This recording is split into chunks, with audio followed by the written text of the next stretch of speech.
Bonjour, je m'appelle David Romeillet, je suis dans les services informatiques Michelin depuis une vingtaine d'années et aujourd'hui je suis Green IT Leader, c'est-à-dire que je mesure l'empreinte carbone des activités informatiques et digitales du groupe Michelin et de l'autre côté j'aide à transformer les équipes de l'IT afin qu'elles soient plus éco-responsables dans leur pratique de l'informatique.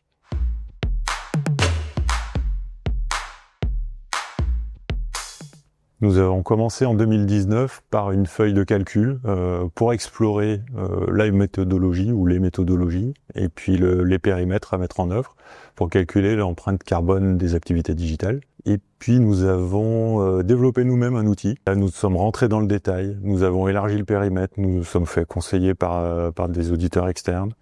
Ça nous a permis de comprendre les enjeux et la problématique. À savoir, il faut automatiser les flux de collecte de données et il faut atteindre un niveau de qualité important de la donnée source pour pouvoir donner un résultat de calcul qui soit fiable.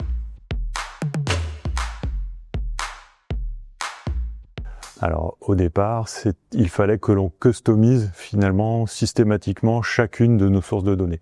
Des fois pour un même élément, on avait, pour un seul élément technique, par exemple, un serveur, on avait plusieurs sources de données différentes parce qu'on utilise plusieurs types de serveurs. Ce qui voulait dire qu'on devait customiser systématiquement chacune des sources de données. Ça, c'était problématique, ça consommait du temps en développement, ça consommait du temps derrière parce qu'il fallait réactualiser le code en fonction de changements. Donc là, on s'est dit, il faut trouver une autre solution.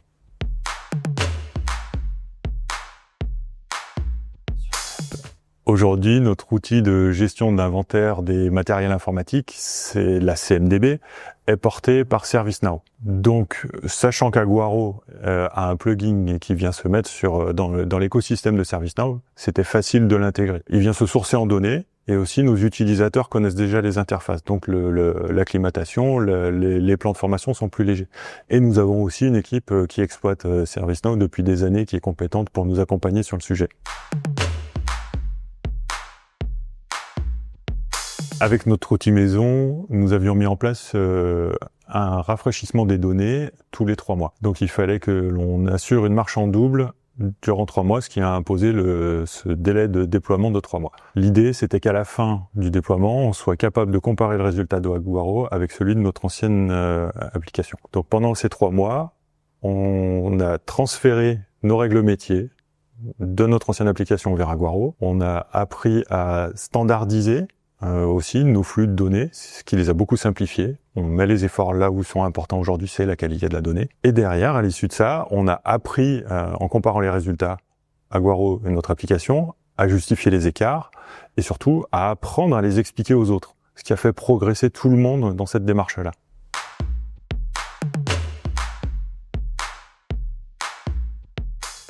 En interne, ça a d'abord été une certaine légitimité sur le résultat qu'on présentait. Et puis ça nous a donné confiance, nous, en équipe Green IT, pour aller présenter ces chiffres à nos pairs, à d'autres entreprises avec qui on discute des sujets de Green IT. Ensuite, les équipes informatiques ont pris conscience que l'outil reflétait finalement la qualité de la donnée qu'ils me fournissaient, que l'outil restitue lui-même en mesure d'empreinte carbone. À partir de ce moment-là, doubler leurs efforts afin de fournir une donnée de qualité, afin que je puisse leur fournir une mesure d'empreinte carbone de qualité.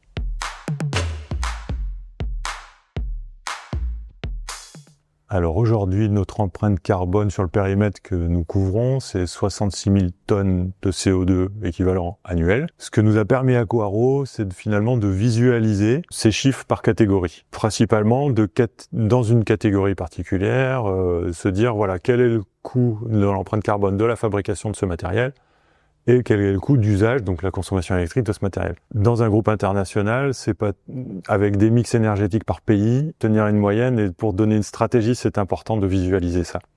Donc par exemple, on est sur du 80% de fabrication et 20% d'usage pour la consommation électrique de nos ordinateurs.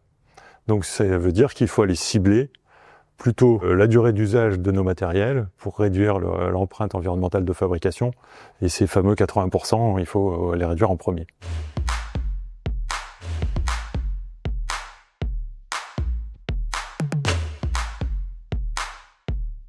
L'informatique est vue comme un levier du groupe pour atteindre ses objectifs de décarbonation à 2050. Donc il est important que l'on maîtrise l'empreinte carbone des services informatiques eux-mêmes.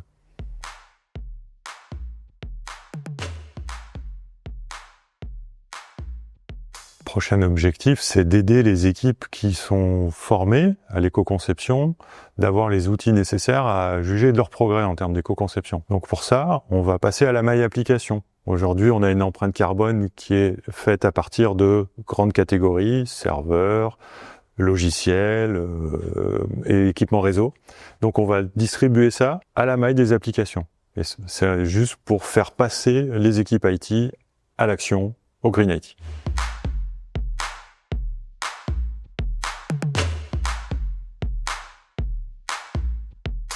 Bon, on va peut-être s'adresser à ceux qui veulent gagner de l'argent. En premier, oui, vous ferez des économies, des gains opérationnels avec le Green IT, puisqu'on va vous aider à chasser ce qui ne sert à rien. Donc c'est un premier gain. Ensuite, cela donne du sens à ce que font les équipes IT. C'est souvent très abstrait. Là, on voit concrètement que ça a des impacts environnementaux peut-être négatifs. Là, on apprend à les minimiser. Et puis surtout, on dit c'est un levier pour le groupe, pour baisser l'impact environnemental du groupe. Donc ça donne du sens à notre travail. C'est très important. Et le dernier point, c'est que ça donne aussi une image positive des équipes IT au sein du groupe.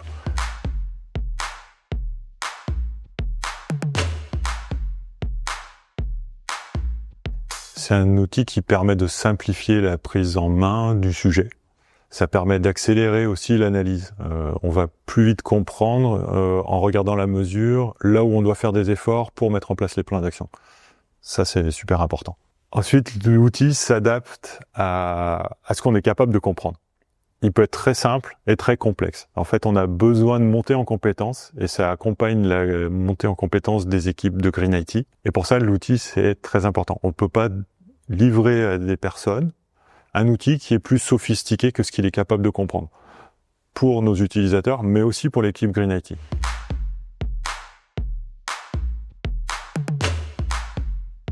Aguaro, c'est un outil, mais c'est surtout une équipe qui a travaillé en amont pour produire l'outil, mais aussi qui accompagne son client pour monter en compétence sur l'utilisation de l'outil, sur la compréhension des plans d'action, etc., etc.